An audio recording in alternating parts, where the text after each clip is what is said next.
đầm bay cơ nè. hộp Đầm bài hộp. Ồ. Hay cho ăn nấu con? nấu Nấu ấy.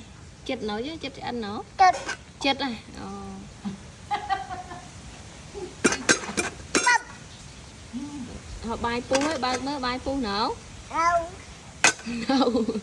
bao Cái đào vậy con, cái đào nấu. nấu Uh. nấu Nấu tiền cả ăn đây hoàng đi.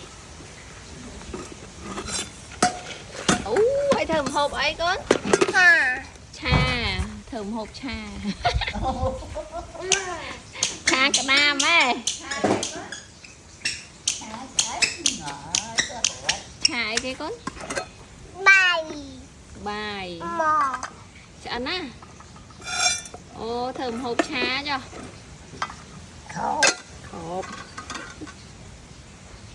đục Đua nè phía con. mì Mì. Đua này đã con.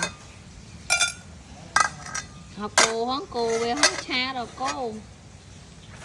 Không học cùng hộp tịch tiết nó có lại về Paul con đấy.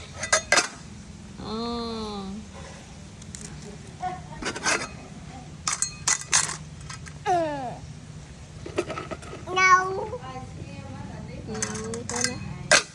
nấu Ai plong plơ người cha cho vô quá khỏi cho ăn á. Plong. nấu Nó tiếp.